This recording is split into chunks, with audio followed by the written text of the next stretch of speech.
Bismillahirrahmanirrahim. Assalamualaikum warahmatullahi wabarakatuh.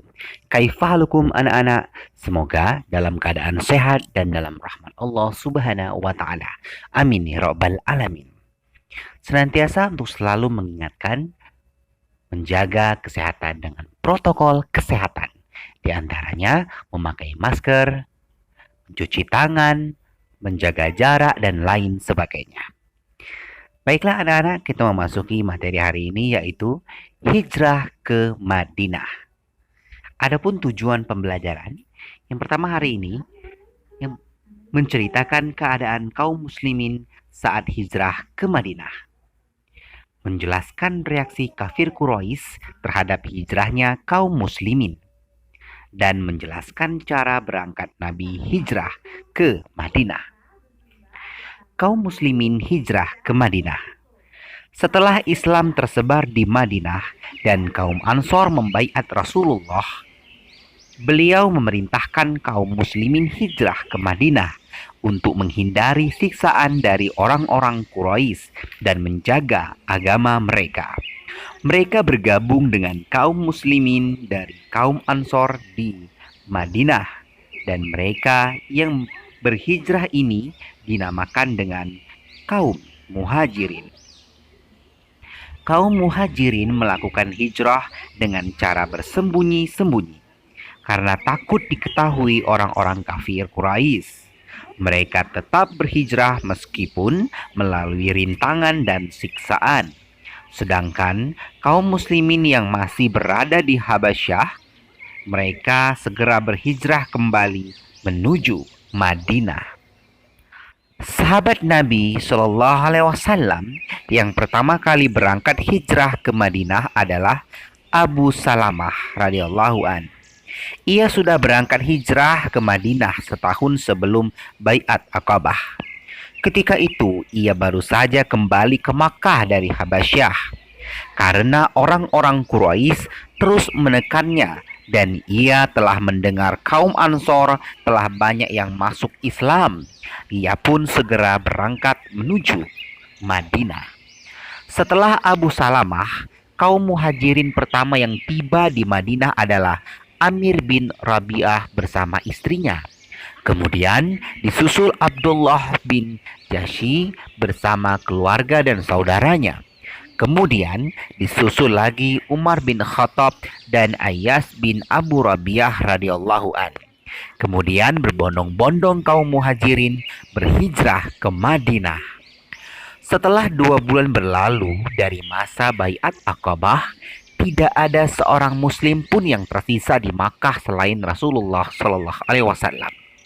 Abu Bakar, Ali bin Abi Thalib radhiyallahu an, dan beberapa kaum muslimin yang lemah dan tidak mampu untuk berhijrah. Sahabat Ali bin Abi Thalib radhiyallahu an tetap tinggal di Makkah karena ia diberi tugas oleh Rasulullah Shallallahu Alaihi Wasallam untuk mengembalikan barang-barang orang Quraisy yang dititipkan kepada beliau. Reaksi kafir Quraisy.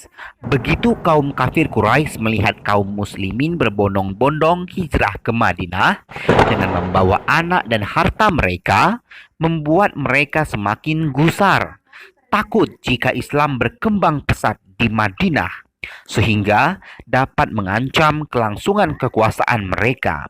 Oleh karena itu, mereka membahas cara yang paling efektif guna menghadang bahaya tersebut. Pertemuan di Darun Nadwah. Pada tahun ke-14 kenabian, pemuka Quraisy Makkah mengadakan pertemuan di Darun Nadwah. Pertemuan ini dihadiri oleh semua perwakilan-perwakilan kabilah Quraisy, membahas langkah-langkah yang akan mereka tempuh untuk menghabisi Nabi Muhammad Shallallahu Alaihi Wasallam. Para pemuka Quraisy yang hadir yaitu Abu Jahal bin Hisham, Jubair bin Mut'im, Abu Sufyan bin Harb, Umayyah bin Khalaf. Setelah melalui perbincangan yang panjang, akhirnya dibuat sebuah keputusan yang sangat keji, yaitu setiap kabilah mengirim seorang pemuda yang gagah dan bernasab baik, bersatu membunuh Muhammad SAW secara serentak. Dengan begitu, Bani Hashim atau kabilah Nabi tidak dapat menuntut balas kepada mereka karena yang membunuh adalah seluruh kabilah di Makkah. Nabi Muhammad SAW keluar dari kepungan kafir Quraisy.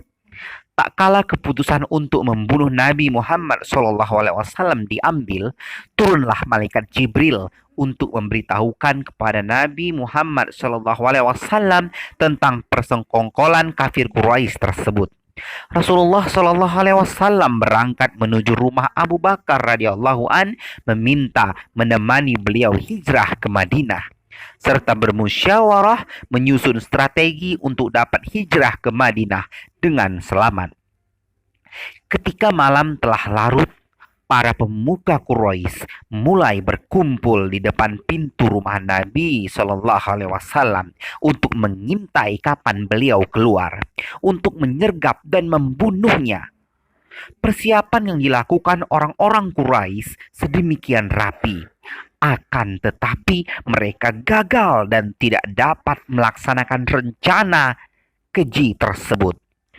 Pada malam itu, Rasulullah SAW memerintahkan sahabat Ali bin Abu Thalib radhiyallahu an untuk tidur di ranjang beliau dan memakai selimut beliau. Beliau SAW keluar menembus barisan orang-orang Quraisy yang sedang mengepung seraya menaburkan debu di atas kepala mereka. Saat itulah Allah Subhanahu wa Ta'ala menutupi pandangan mereka sehingga tidak dapat melihat beliau keluar.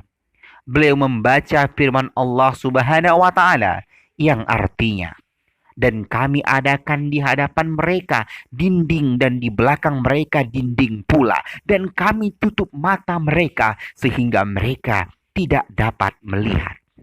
Rasulullah SAW segera menuju rumah Abu Bakar radhiyallahu an, lalu keduanya meninggalkan Makkah untuk menuju Gua Sur sebelum fajar menyingsing. Gua Sur terletak di sebuah bukit yang menanjak, terjal, sulit didaki, dan banyak bebatuan sehingga mengakibatkan kaki Rasulullah lecet. Sementara itu, para pemuka Quraisy yang mengepung rumah Rasulullah masih tetap menunggu hingga pagi menjelang. Mereka kemudian mendapatkan Ali bin Abu Thalib radhiyallahu an yang tidur di ranjang beliau sallallahu alaihi wasallam.